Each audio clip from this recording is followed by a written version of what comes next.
તો નમસ્કાર દર્શક મિત્રો, સ્વાગત છે તમારું અમારી આ યુટ્યુબ ચેનલમાં. તો આજના વિડીયોમાં આપણે છે જે એક ફેબ્રુઆરીથી લઈને જે 10 ફેબ્રુઆરી દરમિયાન જે પણ કરંટ અફેર્સના અગત્યના પ્રશ્ન બન્યા છે તે તમામ પ્રશ્નો આપણે આ વિડીયોમાં જે લાવવાનો પ્રયત્ન કર્યો છે. વિડીયો પસંદ આવે તો વિડીયોને છે લાઇક કરજો અને વિડીયોને તમારા મિત્રો સાથે અવશ્ય શેર કરજો. તો ચાલો આપણે વિડીયોની શરૂઆત કરીએ. તો પહેલો પ્રશ્ન છે કે કયા રાજ્યના ટેબ્લોએ પ્રજાસત્તાક દિનની જે પરેડ છે તેમાં પોપ્યુલર ચોઇસ કેટેગરીમાં પ્રથમ સ્થાન પ્રાપ્ત કર્યું છે? તો જવાબ આવશે ગુજરાતનો ટેબ્લો. ત્યારબાદ આગળ વાત કરીએ તો ગુજરાત સરકારે છે કયા જિલ્લામાં ગુનારી ગામની આંતરદેશીય મેંગ્રોવ ગુનારી સાઇટને રાજ્યની પ્રથમ જૈવ વિવિધતા હેરિટેજ સાઇટ તરીકે જાહેર કરી છે? તો જવાબ આવશે ઓપ્શન એ, કચ્છ જિલ્લાની. ત્યારબાદ આગળનો પ્રશ્ન જોઈએ તો તાજેતરમાં કયા દેશે પોતાનું DeepSeek AI chat GPT model launch કર્યું છે? તો જવાબ આવશે ઓપ્શન સી, ચીન દેશે છે આ ડીપસેક નામનું એઆઈ ચેટ જીપીટી જેવું મોડલ લોન્ચ કર્યું છે. મિત્રો, ચેટ જીપીટીની વારી આ પણ છે વેબ સર્ચ કરીને છે તમને માહિતી છે તાત્કાલિક આપે છે. ત્યારબાદ આગળ વાત કરીએ તો તાજેતરમાં જ કોના હસ્તે રાજ્યની તમામ ચેરિટી કમિશનની કચેરીઓના ફંડના ફાળાની રકમ જમા કરાવવા માટે ઈ પેમેન્ટની સુવિધાનો શુભારંભ કરાવવામાં આવ્યો છે? તો જવાબ આવશે ઓપ્શન સી, ઋષિકેશ પટેલના સાથે. ત્યારબાદ આગળનો પ્રશ્ન જોઈએ તો દર વર્ષે વર્લ્ડ વેટલેન્ડ ડે ક્યારે મનાવવામાં આવે છે? તો આમાં જવાબ આવશે મિત્રો ઓપ્શન ડી આવશે. 2 ફેબ્રુઆરીના રોજ છે દર વર્ષે વર્લ્ડ વેટલેન્ડ ડે છે મનાવવામાં આવે છે. ત્યારબાદ તાજેતરમાં જ છે ગુજરાતમાં કેટલી મહાનગરપાલિકાઓમાં 2 દિવસીય મિલેટ મહોત્સવનું આયોજન કરવામાં આવ્યું હતું?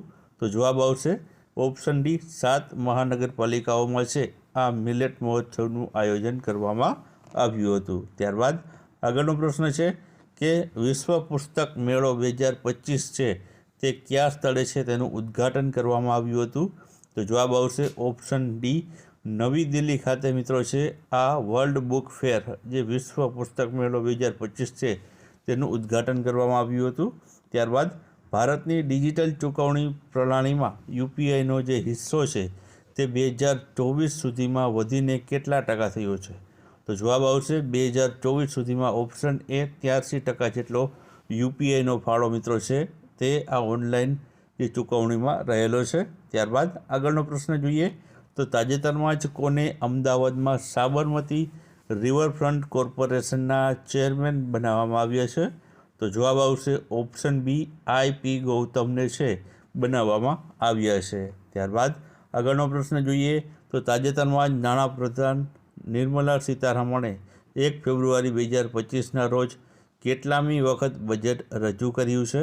તો જવાબ આવશે ઓપ્શન સી, 8મી વખત છે તેમણે પોતાનું બજેટ છે તે રજૂ કર્યું છે. ત્યારબાદ આગળનો પ્રશ્ન છે તાજેતરમાં જ કેટલી નવી રામસર સાઇટો છે ભારતમાં ઉમેરાઈ છે અને હાલમાં ભારતમાં કેટલી રામસર સાઇટો આવેલી છે? તો જવાબ આવશે ઓપ્શન એ, 4 જેટલી નવી રામસર સાઇટો છે ઉમેરવામાં આવી છે અને કુલ હવે ભારતમાં 89 જેટલી રામસર સાઇટો જોવા મળે છે. મિત્રો, રામસર સાઇટનો આપણે અલગથી વિડીયો મૂકેલો છે, જે મિત્રોએ જોયો ન હોય અવશ્ય એકવાર જોઈ લે. ત્યારબાદ આગળનો પ્રશ્ન છે કે તાજેતરમાં જ ફોર્બ્સ દ્વારા જાહેર કરવામાં આવેલા દુનિયાના 10 સૌથી શક્તિશાળી દેશોની યાદીમાં પ્રથમ સ્થાને કોણ રહ્યું હતું? તો આમાં જવાબ આવશે ઓપ્શન સી, અમેરિકા દેશ છે પ્રથમ સ્થાન ઉપર રહ્યું હતું. ત્યારબાદ આગળનો પ્રશ્ન છે કે યુનિફોર્મ સિવિલ કોડ લાગુ કરનાર જે છે બીજું રાજ્ય કયું બનશે? મિત્રો, આવી જાહેરાત કોણે કરી છે? તો આમાં જવાબ આવશે ઓપ્શન બી, ગુજરાત રાજ્યએ છે આવી જાહેરાત કરી છે કે તે યુનિફોર્મ સિવિલ કોડ લાગુ કરનાર બીજું રાજ્ય બનશે.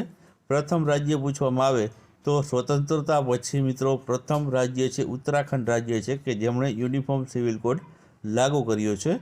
અને સ્વતંત્રતા પહેલાં પૂછવામાં આવે તો સ્વતંત્રતા પહેલાં છે મિત્રો ગોવા રાજ્યએ છે તે યુનિફોર્મ સિવિલ કોડ લાગુ કરેલો છે. ત્યારબાદ આગળનો આપણે પ્રશ્ન જોઈએ કે તાજેતરમાં જ કઈ ભારતીય મૂળની અમેરિકન સંગીતકાર અને બિઝનેસમેન લીડરે છે ગ્રેમી એવોર્ડ જીત્યો છે? તો જવાબ આવશે ઓપ્શન એ ચંદ્રિકા ટંડન, બાજુમાં તસવીર જોઈ શકો છો, તેમણે છે ગ્રેમી એવોર્ડ જીત્યો છે. મિત્રો આ ગ્રેમી એવોર્ડ છે સંગીત ક્ષેત્રનો એવોર્ડ છે અને આનો પણ વિડીયો આપણે મૂકેલો છે ચેનલમાં હમણાં તાજેતરમાં, તો તે પણ ન જોયો હોય તો અવશ્ય જોઈ લેજો. ત્યારબાદ આગળનો પ્રશ્ન છે કે તાજેતરમાં જ BCCIએ છે કોને colonel CK Naidu life time achievement એવોર્ડથી સન્માનિત કર્યા છે? તો જવાબ આવશે ઓપ્શન બી સચિન તેંડુલકરને છે તે સન્માનિત કર્યા છે. ત્યારબાદ આગળનો પ્રશ્ન છે કે તાજેતરમાં જ ભારત માટે એક મેચમાં T20I એટલે કે T20 ઇન્ટરનેશનલ મેચમાં સૌથી વધુ રન બનાવનાર ભારતીય ખેલાડી કોણ બન્યો છે? તો આમાં જવાબ આવશે ઓપ્શન સી અભિષેક શર્મા છે કે જેમણે છે T20ના આંતરરાષ્ટ્રીય મેચમાં 135 રન પોતાના નામે જે બનાવ્યા હતા અને 135 રન તેમણે છે ઇંગ્લેન્ડ સામે બનાવ્યા હતા. ત્યારબાદ આગળનો પ્રશ્ન છે કે તાજેતરમાં જ રેલવે મંત્રાલય દ્વારા કઈ સુપર એપ લોન્ચ કરવામાં આવી છે? તો જવાબ આવશે સ્વરેલ, ઓપ્શન એ સ્વરેલ નામની જે સુપર જે છે એપ તે લોન્ચ કરવામાં આવી છે. ત્યારબાદ દેશની પ્રથમ આર્ટિફિશિયલ ઇન્ટેલિજન્સ એટલે કે AI યુનિવર્સિટીની સ્થાપના કયા રાજ્યમાં કરવામાં આવશે? તો આમાં જવાબ આવશે ઓપ્શન બી આવશે મહારાષ્ટ્ર રાજ્યમાં છે આ કરવામાં આવશે.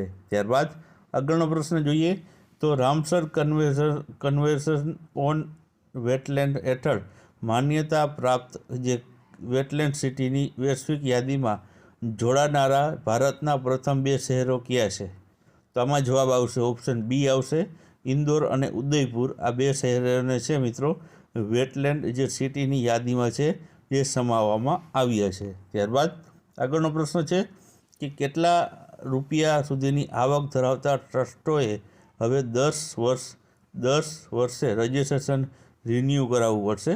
તો મિત્રો 5 કરોડની આવક ધરાવતા જે ટ્રસ્ટ છે તેમણે છે હવે 10 વર્ષે છે રજિસ્ટ્રેશન છે રિન્યૂ કરાવવું પડશે તેવું મિત્રો જાહેર કરવામાં આવ્યું છે. ત્યારબાદ અફઘાનિસ્તાનના કયો ખેલાડી T20 ક્રિકેટમાં વિશ્વના સૌથી વધુ વિકેટ લેનાર બોલર બન્યો છે?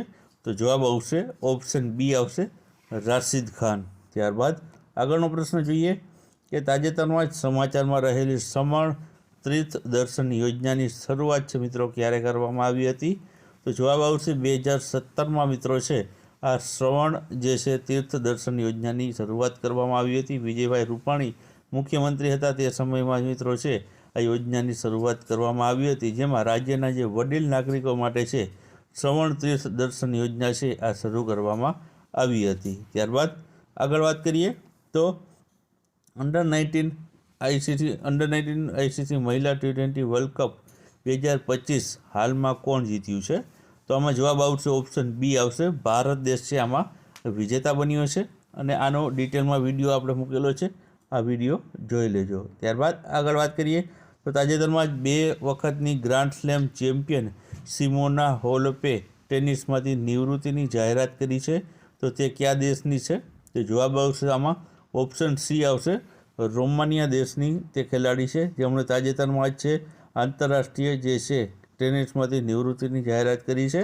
ત્યારબાદ તાજેતરમાં જ ગુજરાતના શિક્ષણ વિભાગે કઈ ભાષાને પ્રોત્સાહન આપવા માટે સુધારેલી નીતિને મંજૂરી આપી છે?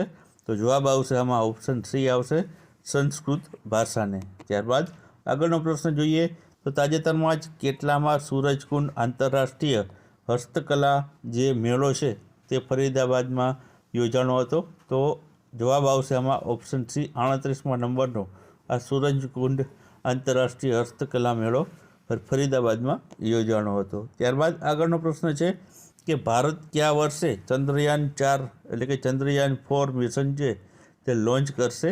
તો જવાબ આવશે ઓપ્શન બી વર્ષ 2027માં લોન્ચ કરશે. ત્યારબાદ આગળનો પ્રશ્ન છે કે તાજેતરમાં જ ભારતીય મૂળના એન્જિનિયરને એલન મસ્કે નવરચિત ડિપાર્ટમેન્ટ ઓફ ગવર્મેન્ટ એફિશિયન્સીમાં છે તેમની સાથે લીધો છે, તો તેનું નામ જણાવો? તો જવાબ આવશે ઓપ્શન એ આકાશ બાબાને છે તેમણે એલોન મસ્કે છે પોતાની આ છે એક ડિપાર્ટમેન્ટમાં છે આ એન્જિનિયરને લીધો છે. ત્યારબાદ આગળનો પ્રશ્ન જોઈએ તો અમેરિકા બાદ કયા દેશે પણ WHOમાંથી બહાર નીકળી જવાની જાહેરાત કરી છે? તો તો જવાબ આવશે ઓપ્શન એ આવશે, અર્જેન્ટિના દેશે છે આ જાહેરાત કરી છે.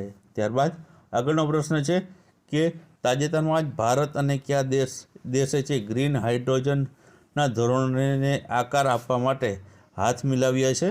તો જવાબ આવશે ભારત અને યુકે દેશ, એટલે કે ઓપ્શન ડી આવશે, યુકે દેશે છે ભારત સાથે હાથ મિલાવી આ ગ્રીન હાઇડ્રોજન જે છે તેના આગળના જે ધોરણોને આકાર આપવા માટે છે હાથ મિલાવ્યા છે. ત્યારબાદ આગળનો પ્રશ્ન છે કે રવિન્દ્ર જાડેજા આંતરરાષ્ટ્રીય જે ક્રિકેટમાં 600 વિકેટ લેનાર કેટલામો ભારતીય બોલર બન્યો છે?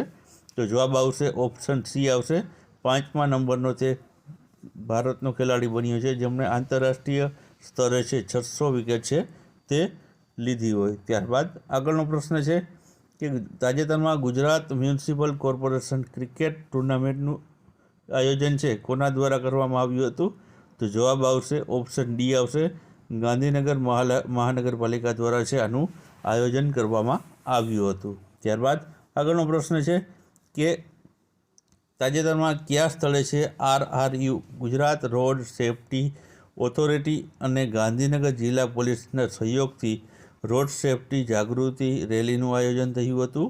તો જવાબ આવશે ઓપ્શન બી, દહેગામ ખાતે છે આનું આયોજન કરવામાં આવ્યું હતું.